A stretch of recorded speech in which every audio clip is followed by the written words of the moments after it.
السلام عليكم ورحمة الله وبركاته dhamaan asxaabteena qaaliga soo dhawaada maanta waxaan halkan ku duubi doonaa project yar aan hore u baahanay kaasoo ah simple calculator waxaan ku dhisi doonaa hadduu ilaa yiraahdo HTML CSS iyo qayb yar oo kamid ah JavaScript-ga marka koowaad aanu diyaarsano waxyaabaha daruurigan oo aan u baahannahay marka koowaad aynu soo kicino Visual Studio Code ama editor walba midka adiga isticmaasho dabcan qof walba dooqsiga leh laakiin aniga waxaan aad u xiiseeyaa Visual Studio Code dabcan waayahay new file aan dhahno haddaa rabtid xaggan waa kasoo samayn kartaa labada kii ku fudud oo isticmaali kartaa new file ama control n labadaba waa isticmaali kartaa failka ugu horeeya ay samaysma waxaan ka dhigi doonaa select language dabcan si hawsha kugu sii fududaato wax iska sii doorataa HTML waayahay control s dheh si aad meel hubto aad u dhigato desktopka iska dhigo new folder samayso waxaa rabtid folderka ku qoro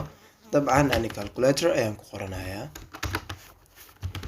waayahay calculator gudihiisaan galayaa halkan failka magaciisa aad waxaa rabtid ka dhigo ani waxaan aad u xiiseeyaa inaan ka dhigo index failka ugu horeeya waayahay halkan save ayaan ku jinayaa kadibna waa arkaysaan waxaa ii diyaarsan hal fail kaas oo indexkii ama meesha ugu badan oo user interface-ka aan isticmaali lahayn aynu qolfoofteeni diyaarsano HTML sambalka aan soo qaadana dabcan halkan sambalka uu ku siinayo dabcan waa sambal aad u weyn hal mar ayaad wada dooranaysaa HTML kaaga failka asalka hore hadduu ku dooran yahay waxay leedahay faa'iidadan oo kale dabcan iskuma dhibaysid inaad isticmaasho CSS iyo sidoo kale JavaScript isaga kuusii diyaarinayo hadda uma baahnayn JavaScript inaan si gooni ah u isticmaalno badhamada dhexdooda ku isticmaali doonaa dabcan script yar weeyaan halkan main CSS-ka nu baahan doonaa insha Allah CSS aan soo samaysano kan insaf garee mar labaad waxaan dhahaynaa file cusub ii samee halkan soo fur CSS iga dhig kadib control s dheh waxaan ka dhigaynaa halkan main.css dabcan .css way diyaarsan tahay intanan main u bedel main.css marka halkan tan iyo way isku xiran yihiin halkan haddaanu yara tijaabino bodigana gay sidee leeyahay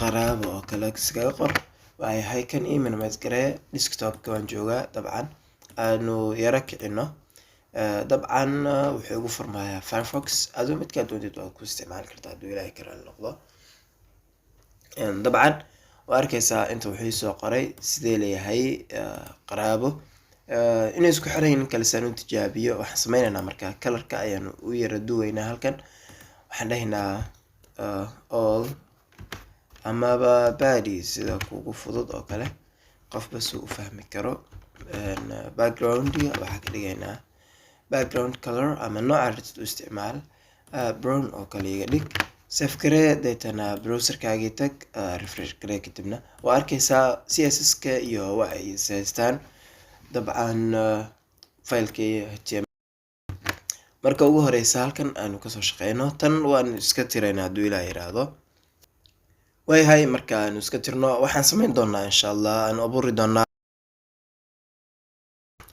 form ayaanu sameyn doonaa class ayaanu sameynaynaa marka value-giisana waxaan ka dhigaynaa ad waxaa rabtid ka dhigo laakiin aniga waxaan ka dhigayaa dabcan calculator ayaan ka dhiganayaa dabcan namekiisana waxaan u isticmaali doonaa hadduu ilaahay karaali noqdo CLC oo markaa calculator aan kasoo gaabinay formka halkan soo xidh waayahay marka inta haysano waxay ugu muhiimsan u baahan doono waxay noqonayaan input oo ah halkii xogta aanu kasoo muujin lahayn iyo sidoo kale waxaan u baahanaynaa bottoms dabcan inputka haddaba si aan u helno input waatan waxaan dhahaynaa marka typekiisa waxaa iga dhigaysaa text iga dhig marka inta haysto waxaan sameynayaa haddaba magac ayaan u sameynayaa oo name waxaan uga dhigayaa txt dabcan oo meesha ugu fududaan isticmaali karo waxaan u sameynayaa hadduu ilaahay karaali noqdo class wuxuu classka noqon doonaa insha Allah value aan classkiisa ka dhigi doonaa waayahay halkan waan xadidi doonaa inputkan oo qofka si caadi in wax u geliyo ma ogolaanayno kaliya wuxuu kasoo gelin karaa wax marka uu isticmaalo barnaamijka aan u dhigi doono meesha. Marka read only ayaan ka dhigaynaa, waan iska soo xireynaa. marka waayahay control s dheh, aanu soo tijaabin inuu yimid in kale. kii hore ayaa weli haysta. dabcan waa kan inputkii aan haysanaa. inputka qofka hadduu isku dayo inuu wax geliyo saal adligeed aan hore usii dhaqaaqno. Visual Studio Code-keeni nagu celi. iminka aan diyaarsano badhamadii. badhama caadi waa isticmaali kartaa, laakiin ani waxaan aad u danayaa span inaan isticmaalo. waxaan leenahay span, waxaan dhahaynaa class ayaan u sameyn doonaa. dabcan classkaas oo noqon doona num. dabcan badhamadoo dhan ayuu ka dhexeyn doonaa. qaarkood ayaan wax ka bedeli doonaa hadduu ilaa yiraahdo marka dambe. waxaan u sameyn doonaa markii lagu gujiyo muuska on click. waayahay markuu qofka uu ku gujiyo maxaa dhacaya haddaba? on click marka aanu doorano waxaanu sameyn doonaa dabcan waxaan u diyaarinaynaa badhankan markii la gujiyo inuu si toosa uga soo muuqdo inputkii aanu soo sameynay. marka waxaan leenahay document dot, waxaan qaadanaynaa namekii uu lahaa formkii aan markaa aan wadanay clc dot. waxaan qaadanaynaa sidoo kale classkii uu lahaa ama yacni namekii, sidoo kale magac uu lahaa input type textkii aan soo diyaarsanay. waxaan dhahaynaa waxaan u bixinay dabcan txt, kadib valuegiisa ha iila mid noqdo ayaanu dhihi doonaa. ha iila mid noqdo marka hore plus ka hormari, deetana equal ha iila mid noqdo meel maran, ha iila mid noqdo. dabcan waxaan u isticmaali doonaa xarafka c oo ka noqoshaha. kuwa kale waa bedeli doonaa dabcan. waayahay marka intaa haysano inta iisoo xidh span, waxaan dhahaynaa marka xarafka c ha iila mid noqdo. control s dheh, halkan soo tijaabi. waa laygu soo daray dabcan, waa arkaysaa. waxaanu bedelaynaa hadduu ilaahay ka raali noqdo muuska iyo habku ula dhaqmi doono dabcan. laakiin iminka intan ii koobi garee. waxaan sameynayaa marka waxaan diyaarsanayaa lambaradii iyo calaamadihii, iska badi ilaa iyo cabaar. waayahay xarafka c waxaa iigu xigi doona hadduu ilaa yiraahdo calaamada uqaybinta. halkanna waxaan ka dhigayaa uqaybin. waayahay halkan waxaa iigu xigi doona hadduu ilaahay ka raali noqdo calaamada ku dhufashada. halkanna waxaan u bedelayaa calaamada ku dhufashada ah. halkan waxaa ii noqon doontaa lambarka 7. sidoo kale xarafkan c na waxaan ku bedelaynaa 7. waxaa ku xigsan doona xarafka 8. halkanna waxaan ka dhigaynaa hadduu ilaahay ka raali noqdo 8. waxaan ka dhigaynaa halkan 9. xarafka isoo muuqan doona qofka uu gujinayna wuxuu noqonayaa 9. waayahay marka intaa aan haysto waxaa ii dhiman calaamada minuska. waxaan qofka badanka u gujinayna waxaa kasoo muuqan doona calaamada minuska. dabcan halkan waxay noqon doontaa numberka 4. halkanna waxay noqonaysaa number 4. waayahay intan ii koobiye marka iisoo qaad ii badi la cabaar. waayahay halkan waxaan ka dhigi doonaa numberka 5. halkanna sidoo kale number 5 ayaan ka dhigaynaa. halkan waxaan ka dhigaynaa numberka 6. halkanna waxaan ka dhigi doonaa numberka 6. halkan waxaan u bedelaynaa calaamada pluska ah. cafwan maan helad garayn, plus u bedel. halkanna sidoo kale meesha qofka u gujin lahaa kasoo muuqato calaamada pluska ah. waayahay halkan numberka 1 ayay noqon doontaa. halkanna sidoo kale halkan 2. halkanna 2. mar labaad ii koobiye karee, ii koobiye baranka dabcan. halkan waxaa soo muuqan doona markii la gujiyo numberka 3. halkuu qof gujin lahaana waxay noqonaysaa numberka 3. waayahay waxaa igu xigsan doona xarafka 0 dabcan. halkanna waxay noqon doontaa 0. waxay noqonaysaa 00 ama 00. halkanna sidoo kale 00. waxaa ii haray 2 badhan oo keliyaata. dabcan wuxuu noqon doonaa hadduu ilaahay ka raali noqdo calaamada full stopka ama dhibic ama point, qofka soo dhigi karo. iyo sidoo kale midii equalka ahayd dabcan. halkan waxaan ka dhigi doonaa dabcan equal. intan waxay ila mid tahay iskale equal waa usoo noqon doona dabcan halkan script ayaa gali doona halkanna waxay ila mid dhigtaa equal haddaa rabtid si caadi ah waa ugu qoran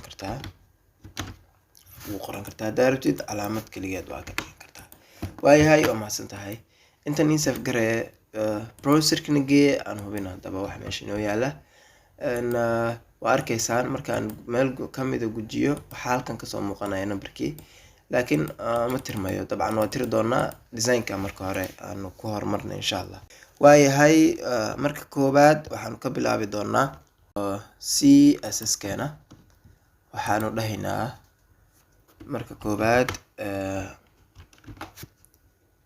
margin good aanu sameyno kaasoo ah 0 sidoo kale padding goodna aanu sameyno kaas isaguna waa isla 0 waayahay box sizing isagana waxaan ka dhigi doonaa border box waayahay waxaa sidoo kale sameyn doonaa font family oo guud ahaan isticmaali doono font familygeena waxay noqonaysaa cafwan font family waatan waxaan ka dhigaynaa mid artid anu laakiin waxaan aada u jeclahay fartan la yidhaahdo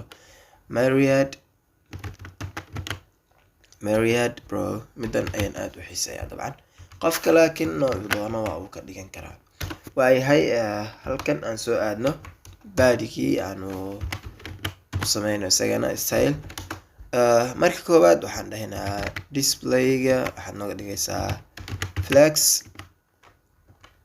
sidoo kale justify noo sameey justify contentiga waxaanu ka dhigaynaa hadduu ilaahay kalaal noqdo center marka intaa dhacdo waxaan sameyneynaa waxaanu xadideynaa minimum heightka uu qaadan karo waxaan ka dhigaynaa isagana 100 vh waayahay waxaan iminka sameyneynaa background color good ayaanu sameyn doonaa dabcan waxaan ka dhigaynaa isagana code yar ayaan isticmaalaynaa kaasoo ah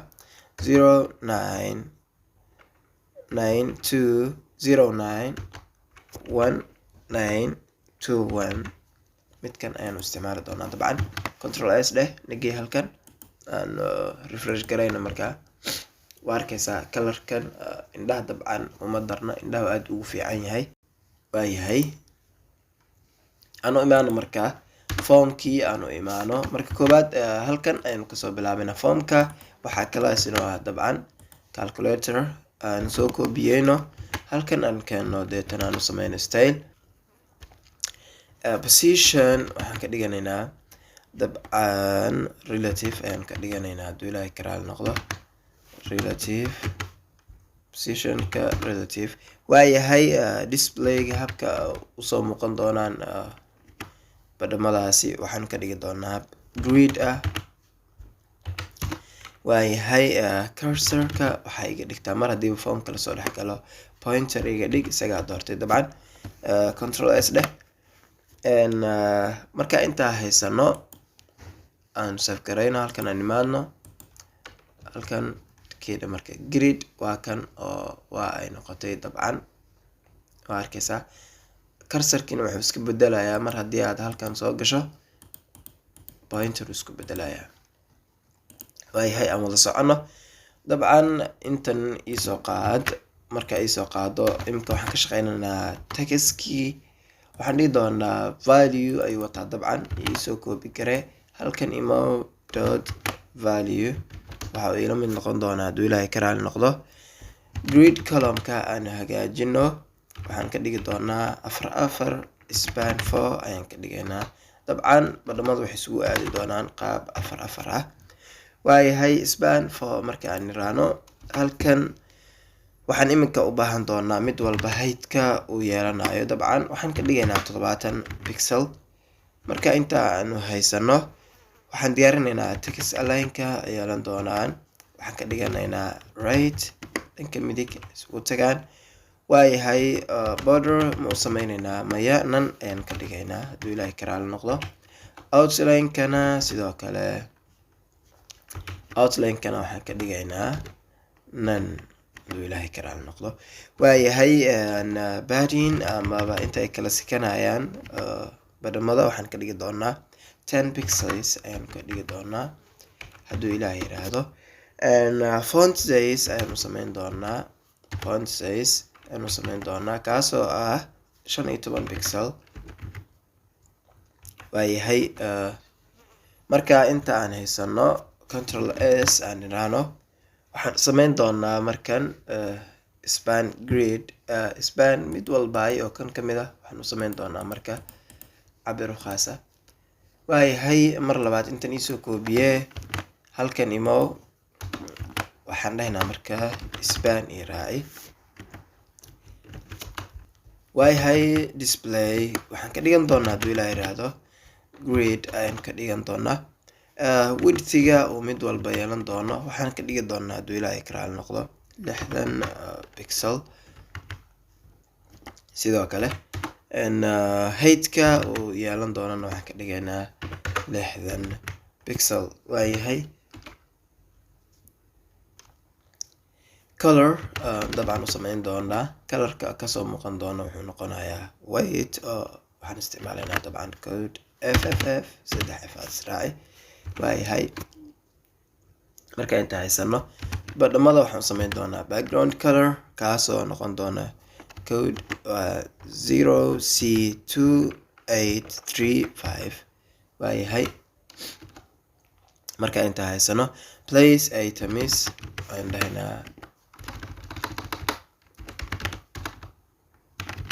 place items center ayaan ka dhigaynaa dabcan. border ayaan u samayn doonaa dabcan waxaan dhahaynaa 1 pixel ha ila mid noqdo. solid iga dhig RGBA.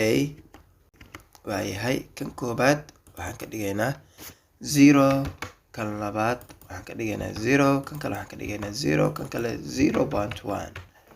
waayahay maxaa isbedelay dabcan aanu soo fiirin haddaba. waayahay afwan halkan waxaan kasoo tagnay inaan niraano align items center inaan niraano waxaan sameynaynaa marka nagu celi halkan okay badigina gee halkan waxaan ku daraynaa align items center aan ku daraynaa. waayahay haddaan tijaabino okay waa arkaysaa soo maha si caadi dabcan inoogu soo baxay. waayahay halkii nagu celi waxaanu samayn doonaa markan spanka markuu active yahay color noocuu qaadan doonaa. intan mar labaad inoo soo qaad halkan aan dhigno waxaan dhahaynaa marka active markuu yahay keliya backgroundga ayaanu bedeli doonaa. waxaana ka dhigi doonaa FF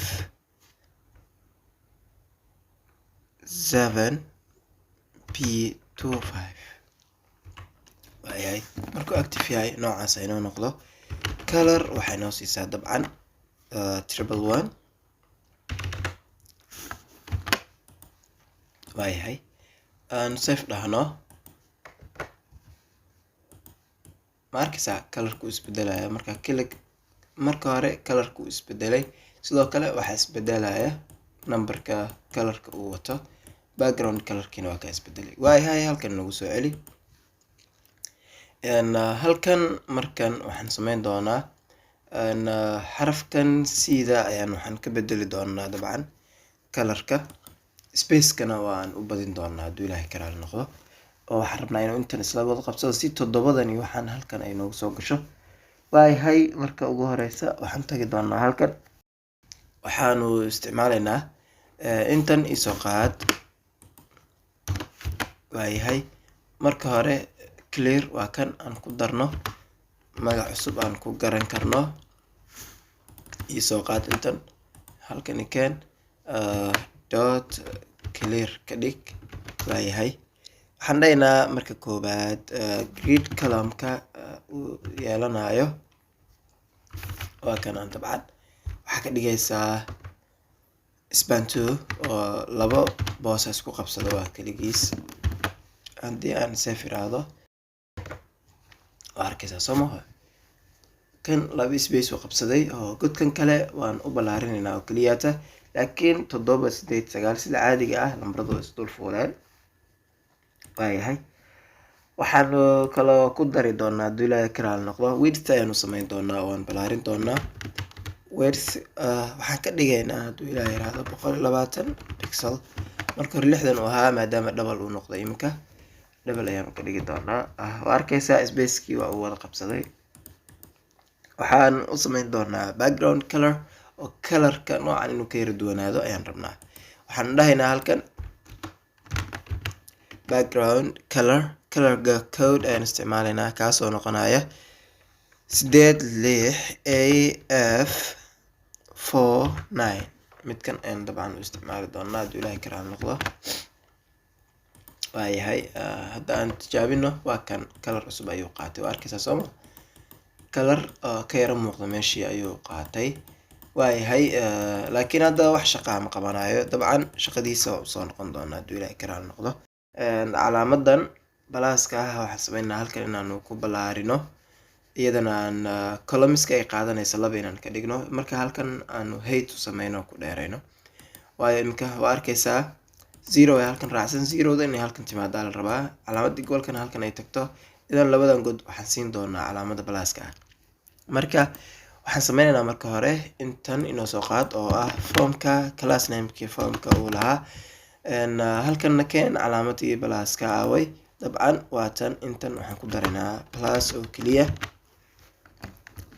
markii aanu ku darno intaan imaan doonaa dabcan dot plus oo kii hadda cafwan maanan soo koobiyeysan ama caadiyan u qoraya plus iyadana waxaan dhahaynaa grid midkii hore dabcan column maadaama uu ahaa rowska uu isku qabsanayo waxay noqon doontaa grid rowga uu noqonayo span 2 oo labo boos isku qabsadaa waayahay waxaan u samayn doonaa hadduu ilaahay karaal noqdo height oo markaa isagana dhererka markaa uu qaadan lahaa ah 120 pixel oo ah meesha dhan inuu wada xidho waayahay aanu tijaabino waa arkaysaa soo maha hadda bahalka aada u qurxan yahay dabcan laakiin wax calaamada iima shaqeynayaan oo dabcan qolfooftii waanu dhammaystirnay waxaan u samayn doonaa script kan kalena waxaan u samayn doonaa script intaas ay inooga filan dabcan insha allah laakiin sida kale aada u qurxan yahay dabcan designkan isticmaali doonana noocaas ayuu noqon doonaa waayahay xarafkan si marka hore aan usoo sameyno waxaan tagaynaa halkan meeshan ay ku qoran tahay balaaska oo keliya aan ka qaadaynaa inta balaaska oo keliya markii aan ka qaadno aan save niraano inta imaano okay 8 9 5 6 4 waxa uu qor waka way baxaysaa arkaysaa sooma clear waayahay calaamada equalka inoo dhiman markii 3 plus arkaysaa equalka inoo dhiman dabcan ma shaqeynayso iyada imkaan ka shaqaysiinayna aan soo furno hadaba Visual Studio geena halkan ina keen meeshan dhan aan bedeli doonaa dabcan okay intan oo dhan aan delete gareynaynaa waxaana ku bedelan doonaa hadduu ilaahay ka raali noqdo waxay noqonaysaa equal aan samayn doonaa markaas waxay noqonaysaa bil soo xidh halkan waxaan marka hore soo qaadanaynaa namekii uu lahaa formka guud ahaan kadib waxaan soo qaadanaynaa namekii uu lahaa textiga text boxka aan isticmaalayna marka ama inputka kadib valuegiisa wixii markaa ku jira evaluation igu sameeya yani iyo qiime weeyaan waayahay haddaan save niraano halkan aan furno aanu tijaabino 7 laga jaray 2 waa 5 loo qaybiyey oo dabcan waxba uma qaybsamaan kala jajabaa soo bixi doona waa 2.5 lagu dhuftay 4 waa 10 okay waan isticmaalnay laga jaray 6 oo kale marka waa kaas si hadaan raanana waan tirtirnay waayahay halkan aan colorka ka yara bedelno midkan colorka u yara bedelena kasto waxaan sameynaynaa marka halkii nagu celi mid aan kaga aqoonsan karno kuwa kale oo kale equal aan dhahno